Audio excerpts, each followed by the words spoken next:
হয় গহপুৰত এফালে এতিয়া বানপানীৰ সমস্যা আনফালে এতিয়া গৰাখহনীয়াৰ সমস্যাই দেখা দিছে। এই মুহূৰ্তত মই আছোঁ গহপুৰৰ থুতে চাপৰিত। এই যিটো অঞ্চল এই অঞ্চলটোত ব্ৰহ্মপুত্ৰই আচলতে প্ৰলয়ংকৰী ৰূপ ধাৰণ কৰিছে আৰু গৰাখহনীয়াৰ সৃষ্টি কৰিছে। আমি দেখাইছোঁ এয়া গহপুৰৰ থুতে চাপৰিৰ পৰিৱেশ আৰু কেইবা হাজাৰ বিঘা মাটি ইতিমধ্যে ব্ৰহ্মপুত্ৰত জাহ গৈছে। এয়া হৈছে গহপুৰৰ থুতে চাপৰিৰ পৰিৱেশ।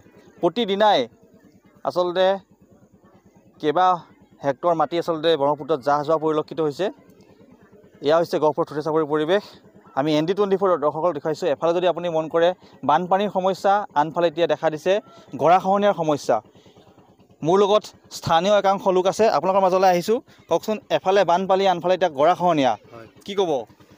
বানপানীৰ সমস্যাটো আমাৰ ইয়াতে বুলি ক'ব নোৱাৰি, যদিও এতিয়া গৰাই যিটো আমাৰ কাণ্ডৱ কৰিছে এইটো বিশেষকৈ আমাৰ স্থানীয় যিখিনি মানুহ আছে সেইখিনিতো ভাবুকিটো আহিছেই।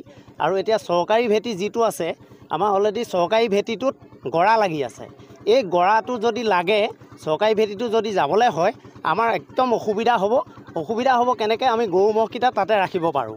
আমাৰ তাৰ কাৰণে বহুত অসুবিধা হ'ব। আৰু এতিয়াতো এই পানীতে আমাৰ এনেকুৱা এটা ভয় পৰিস্থিতি হৈছিলে, আৰু যদি পানীটো 2-3 দিন থাকিলেহেঁতেন আমাৰতো আৰু অসুবিধা হ'ল হয়।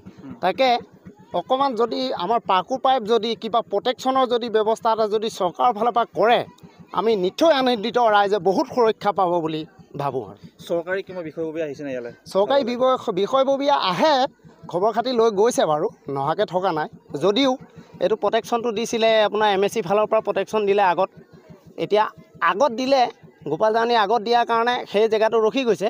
কিন্তু আমাৰ এই ভেটিটো ছাইডে গোপাল জানি থুতে চাপৰি লাষ্টলৈ এই জেগাকণ একদম সুৰক্ষা, একদম বিশেষকৈ সুৰক্ষা নাইকিয়াই হৈ গৈছে। মানে এইকণ যদি প্ৰতিদিনাই বহুত মাটি গৈ আছে, প্ৰতিদিনে এতিয়া আপোনাৰ মিনিমাম ইয়াৰ পৰা 20 লগীয়া আঁতৰত নদীখন আছিলে।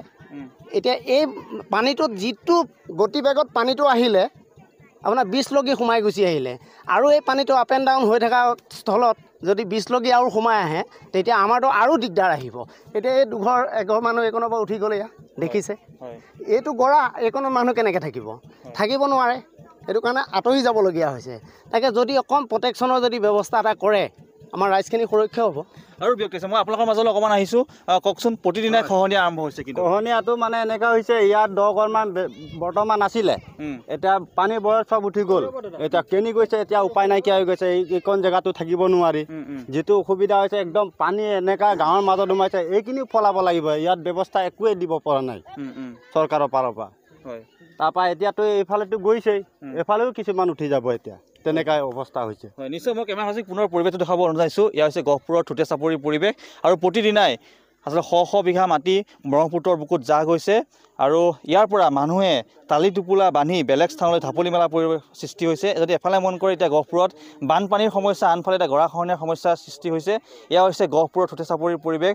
স্থানীয় লোকৰ এটাই দাবী, অতি শীঘ্ৰে ইয়াত পাৰ্কো পাইন বা জিঅ' বেগৰ ব্যৱস্থা কৰক, নতুবা ইয়াৰ পৰা মানুহ বেলেগ স্থান